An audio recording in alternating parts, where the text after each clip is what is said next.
La vie extraordinaire de Dian Fossey, l'histoire d'une héroïne des gorilles. Aujourd'hui nous allons explorer la vie remarquable de Dian Fossey, une primatologue qui a consacré son existence à l'étude et à la protection des gorilles des montagnes. Sa détermination et sa passion pour ces animaux emblématiques ont fait d'elle une figure incontournable de la conservation de la nature.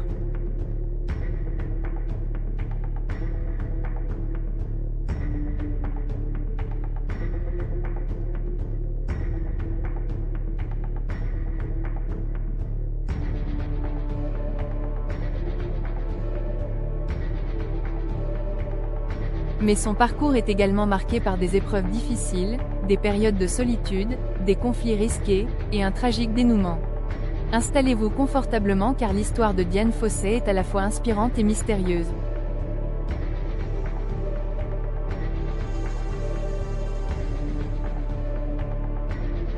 L'enfance et la passion pour les animaux.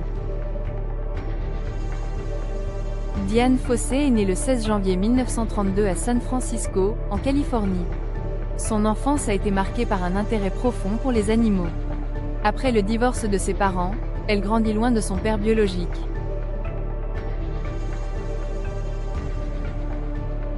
Sa relation avec son beau-père est compliquée mais elle trouve du réconfort en passant du temps dans une ferme équestre.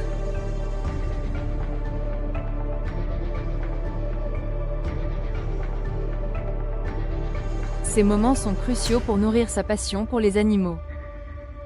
Diplômée en thérapie occupationnelle à l'université de San José en 1954, Fossey travaille dans des hôpitaux, mais son rêve de partir en Afrique et d'étudier le voyage en Afrique est la rencontre décisive. En 1963, Dian Fossey fait un choix déterminant. Grâce à un prêt bancaire, elle part en Afrique. Ce voyage la fascine immédiatement. Elle y rencontre l'archéologue Louis Leakey, un acteur clé du milieu scientifique, qui reconnaît son potentiel. Avec son soutien, Fossey est embauchée pour mener une étude prolongée sur les gorilles des montagnes du Congo. L'étude des gorilles des montagnes. En 1967, à la suite de troubles politiques qui la contraignent à quitter le Congo, Dian Fossey s'installe au Rwanda et fonde le centre de recherche de Karisok dans le massif des Virunga, une chaîne volcanique située entre le Rwanda, l'Ouganda et la République démocratique du Congo.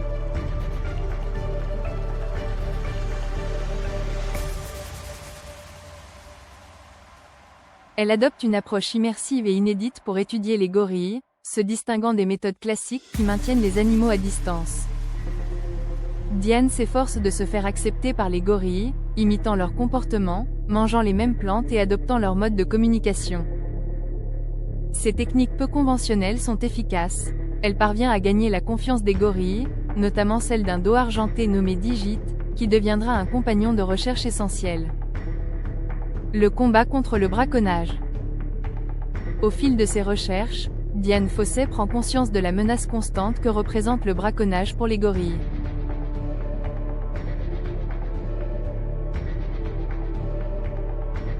Ces derniers sont souvent chassés pour des trophées ou capturés pour être vendus illégalement. Fossey adopte une position de plus en plus militante, voire agressive, pour protéger les primates. Elle organise des expéditions pour démanteler les pièges des braconniers, n'hésitant pas à s'opposer directement à eux. Ces méthodes, parfois radicales, lui valent l'hostilité des populations locales, mais elles demeurent inébranlables. La mort tragique de Digit en 1977, tuée par des braconniers, est un coup dur pour elle, mais elle transforme cette perte en un combat plus acharné en fondant le Digit Fund, qui deviendra par la suite le Dian Fossey Gorilla Fund International, dédié à la conservation des gorilles.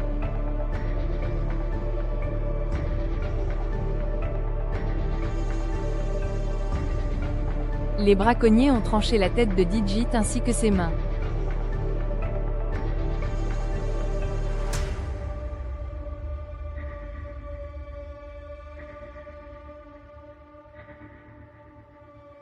La mort de Digit la rendit très triste.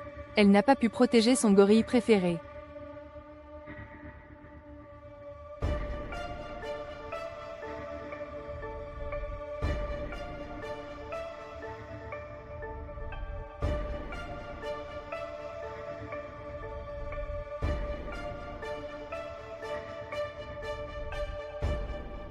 L'isolement et les controverses.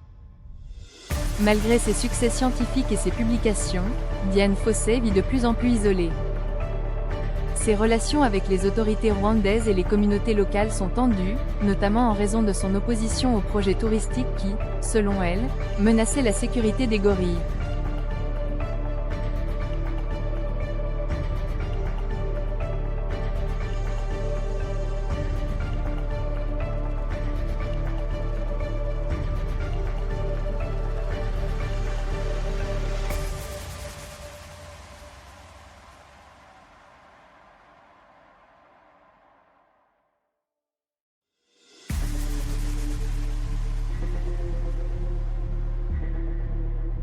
Sa personnalité intransigeante et son militantisme radical créent des tensions avec ses contemporains. Elle est souvent critiquée pour ses méthodes extrêmes, mais Fossey reste convaincue que ses actions sont cruciales pour la survie des gorilles. Le mystère de sa mort. Le 26 décembre 1985, Dian Fossey est retrouvée assassinée dans sa cabane de Karisok.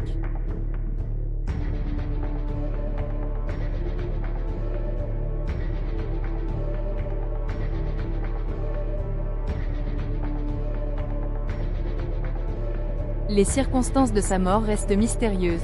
Son corps fut retrouvé au pied de son lit, elle a été attaquée à la machette. Une intrusion nocturne sans trace ni témoin.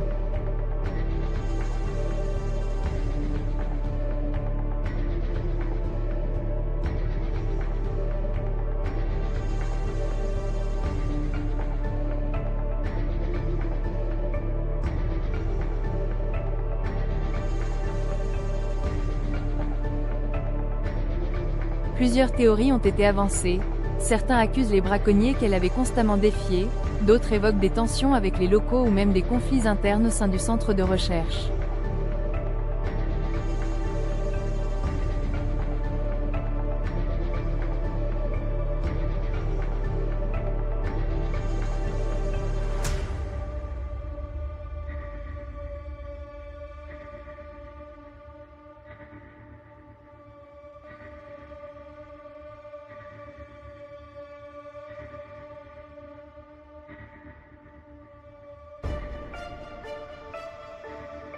Ce qui est certain, c'est que Dian Fossey est morte en raison de son engagement sans faille pour la cause animale.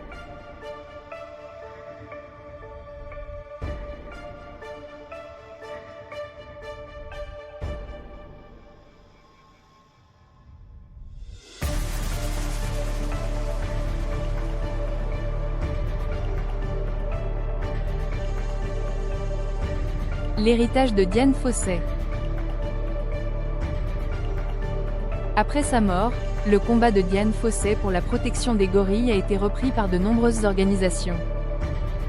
Ses écrits, notamment son livre « Gorilles dans la brume », sont devenus des symboles de la conservation. Le film éponyme, sorti en 1988 avec Sigourney Weaver, a permis à un large public de découvrir son histoire et de sensibiliser à la préservation des gorilles des montagnes. Son héritage perdure aujourd'hui à travers le Dian Fossey Gorilla Fund International, qui continue à protéger ces primates en danger. Conclusion.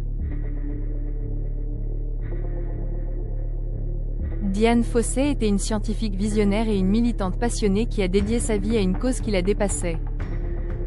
Son histoire est celle d'une lutte acharnée pour la survie d'une espèce menacée, mais aussi celle d'une femme qui a affronté l'incompréhension et l'hostilité pour défendre ce qu'elle considérait juste.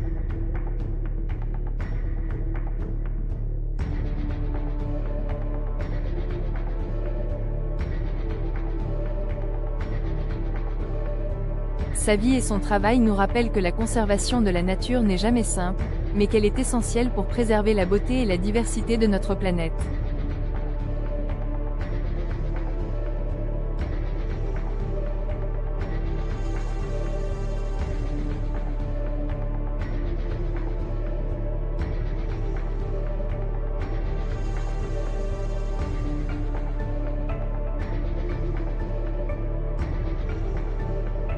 Merci de nous avoir suivis pour cette histoire incroyable.